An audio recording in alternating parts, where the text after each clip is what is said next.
Chapter 15, The Elections. As the election results rolled in, the Cooperative Party candidates were just as amazed as everyone else. Devin Peters, a prominent political analyst at the time, later wrote, quote, "The whole country was shocked. People were voting in desperation. It's really the only way to explain it. They wanted change, they wanted a way out, but for many, their vote wasn't so much a serious vote for cooperativism, but rather a vote of protest against the current establishment. And by the current establishment, I mean not only the incumbents, but against the whole system. It was a vote of frustration with their lives. And with a vote for cooperativism, one could feel some satisfaction. It was sending a message. Cooperativism was the only choice that voiced a complete break from the current system. Their lives had been devastated by the Depression. It represented a statement of change from the way of life that they were all tired of: taxes, bills, struggling to stay ahead. I don't think anyone, and least of all the cooperatists, were really expecting the cooperatists to win. People never imagined that one of the most, if not the most, shocking election results in history would be the consequence." End quote. The cooperatists were now in power by what can only be termed a fluke, a landslide fluke. However, at the time, no one really knew it was a fluke. Every Belgian thought that the country as a whole had legitimately and intentionally chosen cooperativism. Another analyst wrote this, quote, "Once the reality settled in, people began to truly consider the effect this would now have on their lives and where this new road would take them. Initially, there was reticence, but that reticence was coupled with a feeling of excitement and exuberance, a curiosity, a hope. Though the choice may have originally been accompanied with doubt and fear, once the results were verified, those sentiments soon gave way to a newfound energy, a determination that equaled or surpassed those doubts and fears, propelling the nation forward on its new quest. The common people really had very little to lose and began to unite under this new cooperativist banner. They were encouraged by the fact that their vote had counted and that most of their fellow citizens felt the same way. They were not, after all, isolated in their feelings that drastic changes needed to be made. It became apparent to them that the entire country was behind this. The common man felt united and powerful. The mood of the country quickly moved from shock to uncertainty to excitement to confidence. It was a strange time in Belgium. We all, including our new leaders, began to picture ourselves within the epic historical context of it all." End quote. A journalist writes, quote, "This is something worth living for and being a part of.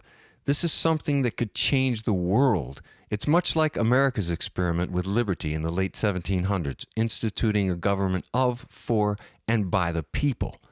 But this is also somehow different. This is a brand new experiment, one that has a chance to avoid the disappointing fate of America, one that will not be undermined and betrayed by greed, causing another aristocracy to subtly gain power through wealth, creating again another class system and a maze of corporatocracies and banks." End quote. One wealthy, influential politician affiliated with one of the opposing parties spoke out in favor of this new administration, saying this, quote, "These new leaders saw themselves as part of the people, not above them. They saw themselves as facilitators for ushering in this bold restructuring of Belgian life, not as rulers or legislators. And they genuinely attempted to lead by example. They quickly set about relinquishing any formalities, institutional props, perks, and privileges of their offices and titles, and made a plea for others, those of us in positions of wealth and power, to do the same. They invited us to join the movement in very instrumental ways, encouraging us to assume positions of leadership, hoping we would use our influence and power to help facilitate the change. They were determined to go out of their way to give us credit and praise where it was due, attempting to build for us a new image with the general populace, eliminating any possible public perception of us being wealthy and therefore, by default, anti-cooperatists who were trying to derail the change. They hoped this would give us a sense of ownership for bringing about this transformation and show us that we could secure for ourselves a positive place in history as pivotal instruments of change rather than negative forces of resistance. These efforts were partially successful. There were a few of us who came on board believing in the principles of this new system and the advantage it would have not just for this nation, but for humanity in general. I had vacationed in Alpha City many times over the years and was always overwhelmingly impressed by what had transpired there. There was always an atmosphere of satisfaction and fulfillment that came from the residents, an atmosphere that clearly wasn't staged. I couldn't help but imagine myself, hypothetically, living life in that environment, growing up in that environment. I couldn't help but imagine it not only for myself, but for my family, and how life would be so much different. Although my life was comfortable, it seemed a different kind of comfortable compared to Alpha City. So I found myself at a crossroad. I could fight to retain my familiar life, helping to lead humanity back to what has always been, for the majority of people, a struggle to get and stay ahead. Some of them winning the battle through luck and/or sacrifice, and managing to attain a relatively secure or even privileged life. But most having their struggles last a lifetime, a continual battle to make ends meet. Yes, I could fight for that, as I'd always done, or I could take a chance and risk it all, and possibly help to achieve something far more lasting, far more significant, exciting, and challenging. And with this fight, I could make my life more meaningful, more satisfying. This was the opportunity of a lifetime, maybe several lifetimes. So I made my choice, as did many others, for the exciting unknown, for the road less taken. But most of my peers remained staunchly opposed, objecting bitterly to this romance with cooperatism. Many chose to flee the country. Those that remained expected the system to fail and hoped that in time the country could return to its former state. End quote. The international media was flooded with controversy around this shocking course of events. Belgium and cooperatism were the new buzzwords around the globe. Headlines such as "Belgium falls to cooperatism" and "Belgium to regress to the barter system" and "Belgians relinquish freedoms in favor of a cooperatist state" were the kinds of things one would view in the news. Though foreign media was primarily biased against this change in Belgian politics, there was some favorable journalism as well.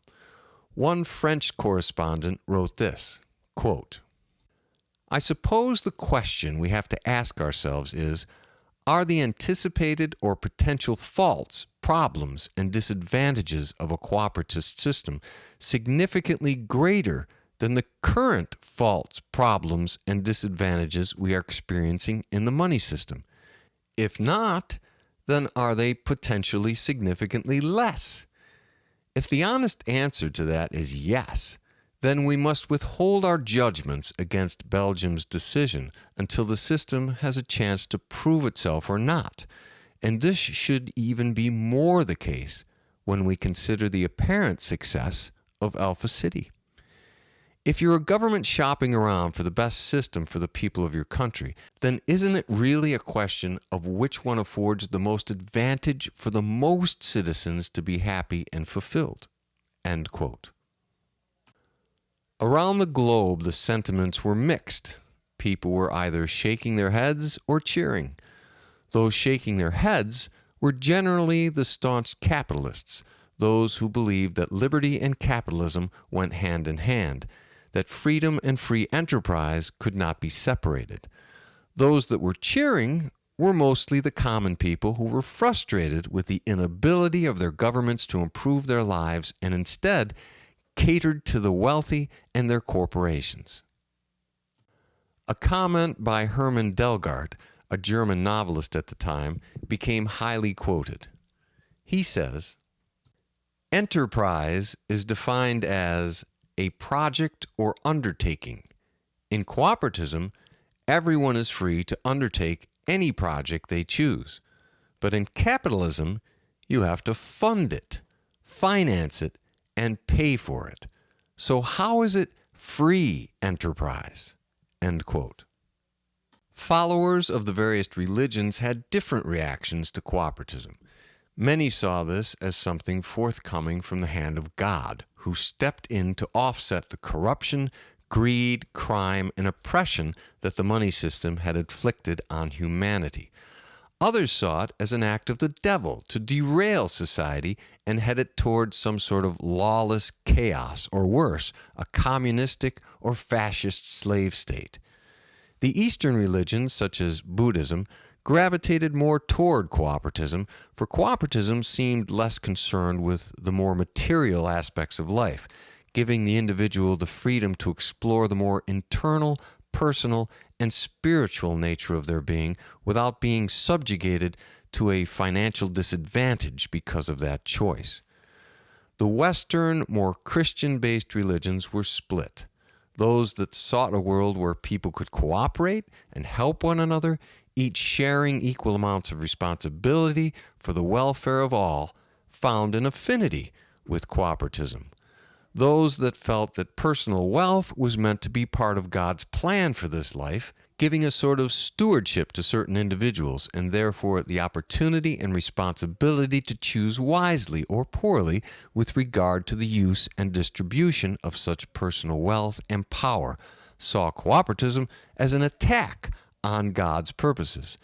This view was aggressively fueled by those who held positions of power in these religions, because they saw their own influence and economic advantages slipping away under cooperatism.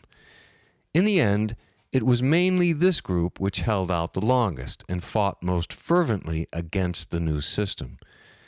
It was these more materialistic-minded factions of Christianity and various other faiths that preached against cooperatism. Cooperatism was once again being pondered by the world, and people were choosing sides based on their beliefs and backgrounds and personal experiences.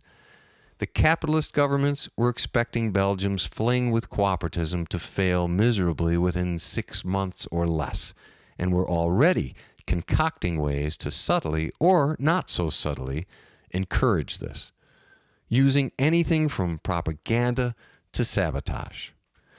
A Norwegian political analyst of the Times wrote this, quote, "The Belgians have made their choice.